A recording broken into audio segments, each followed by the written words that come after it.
this idea of 2 weeks is what he uses with Zelensky and Putin. He's always giving Putin 2 weeks. I mean, at some point you have to understand authoritarians don't take those 2 weeks to do like soulful reflection. And Harriet, listening to that statement from Caroline Olivia, what did you make of it? Well, it does sound, doesn't it, like the peace side has won out for now. This idea of giving 2 more weeks for diplomacy to take effect, that would certainly suggest that he still has faith that a diplomatic agreement can be reached. I mean, he was pressed on that. Caroline Levitt was pressed on that, and she wouldn't go into detail. I would have asked her actually who Trump spoke to this morning, because we're really aware that Trump generally tends to act on the information that was most recently whispered in his ear. So, this morning, was he talking to the Qataris, the Saudis, who we know are very concerned about the potential fallout from Trump and the US supporting, getting very involved in the situation in Iran? Or was he talking to Netanyahu this morning? I mean, if he was talking to Netanyahu, that would be fascinating, wouldn't it? That he seems to have drawn back despite that conversation. So I'd be really interested to know who he was talking to, because yes, as now it's pretty vague, and you can expect a lot of goading of Trump online because he really likes this 2 week deadline. I mean, it was a 60-day timeline, then 2 weeks, etc. So you're going to see a lot of this slogan TACO, which is Trump always chickens out, and he doesn't like that slogan. Yeah, I mean, the time space given was within 2 weeks. Could be 2 weeks, could be 2 hours. Let's get the thoughts of Rear Admiral Mark Montgomery, the former US National Security Council member, who is on the line. Admiral, welcome to the programme. Yeah, thank you for having me. What did you make of it, Admiral? Yeah, it's disappointing. And here's why it's disappointing. Not because we have to do a strike. The problem is I do think this idea of 2 weeks is what he uses with Zelensky and Putin. He's always giving Putin 2 weeks. I mean, at some point you have to understand authoritarians don't take those 2 weeks to do like soulful reflection and change their habits, right? The authoritarians use those 2 weeks to better position themselves. The problem in this case is whereas when you give 2 weeks to Russia, Zelensky, it's harder for Ukraine to impose cost on Russia, not impossible. Israel can impose cost on Iran, and 2 more weeks of Israel imposing cost is working around the edges of all the supply chain of their ballistic missile and nuclear programs. So I think there's going to still be a lot of business going on in Iran being executed by the Israeli Air Force, who has air superiority. Yeah. So that's a bit of a difference. But I'm disappointed in the sense that, like, what's 2 weeks mean? What's different? Either you have a deal with them that you believe is acceptable and you can convince the Israelis it's acceptable, or you don't.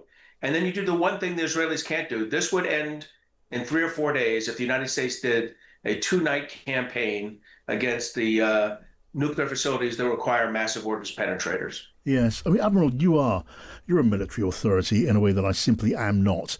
But it is said by other experts in this field that even 30,000-pound bombs dropped by a B-2 at altitude onto a deeply, deeply buried facility cannot be sure of destroying that facility. There are contrary views. I read another expert saying it would collapse the mountain. But what do you say to those who say you can't be sure of destroying it, and to achieve success, you would need to destroy it completely? Sure. So the first thing I say is I'm 100% sure no 30,000-pound bomb has ever worked when not launched, right? In other words, if you don't use it, I guarantee you won't get this result. I think this is the best way to get to an end to this. Look, from the U.S. military's point of view, I think they're almost ready to do this because the drain that we've had on our military readiness over 20 years of cycling forces up and down for this Iran thing. We're back to 2 carrier strike groups, 5, 6, 7 Air Force squadrons, tons of air defense units spread throughout the Middle East. This is hurting us. So, look, I think we're at the point where let's find out what the massive ordnance penetrator can do.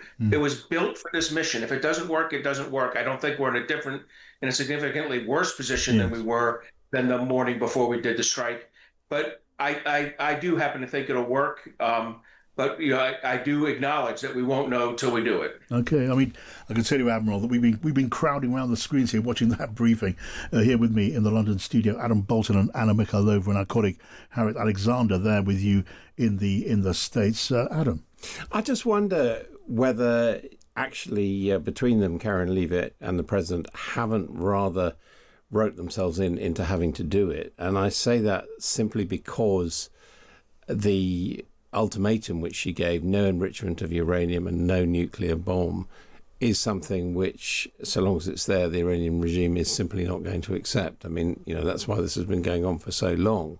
So if you put that up against the TACO allegations and the 2-week deadline, it seems to me that this is Trump, giving a last chance, not really too pleased that the European is involved in negotiations, but accepting that they are there.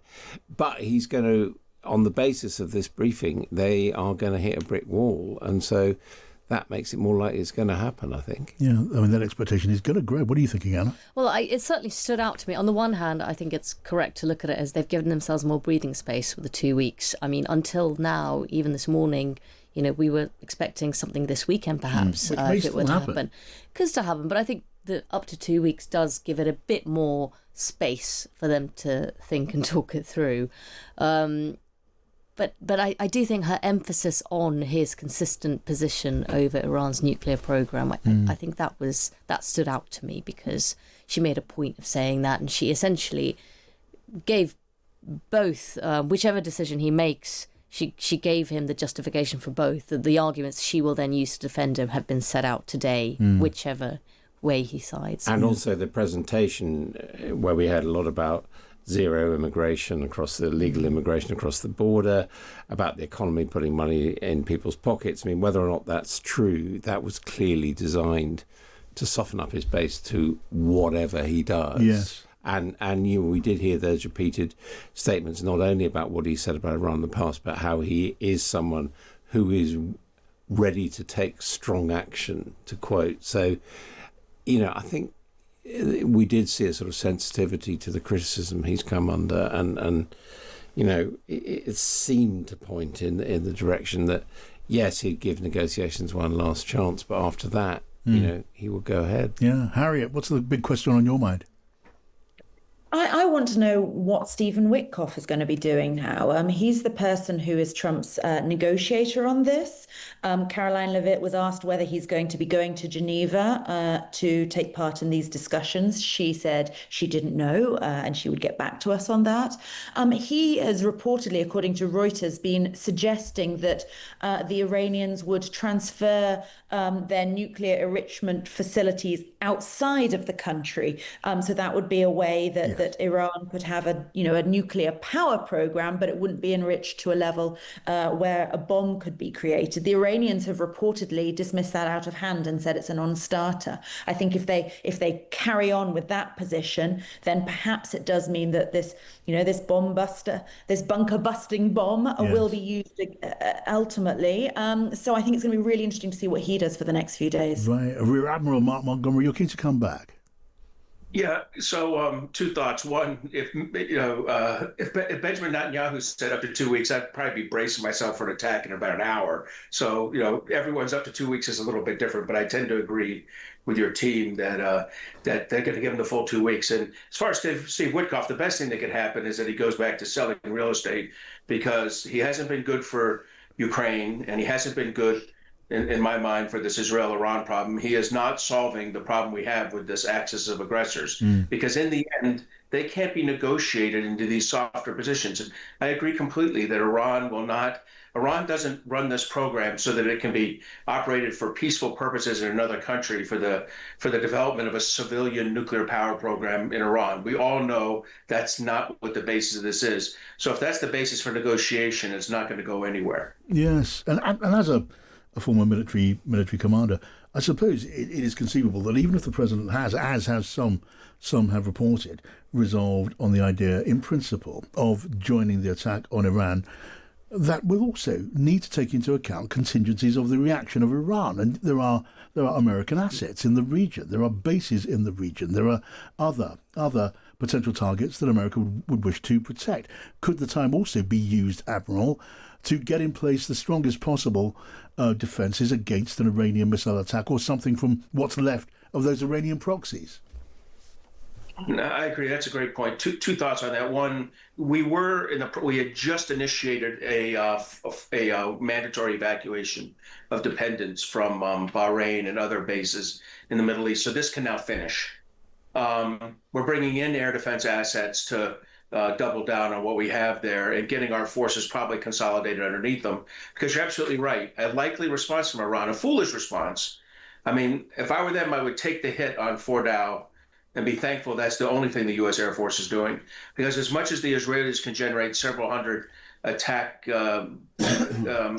points a night, if you invite the U.S. Air Force to this and the U.S. Navy to this campaign, it would be triple or quadruple, and that will happen if Iran strikes out at U.S. forces. So I can't guarantee that would happen, but you're absolutely right. We'll spend 2 weeks trying to minimize the risk and consequences of Iran striking out at U.S. forces in the Middle East. All right, Admiral, I have to leave you there. Thank you so much for your contribution.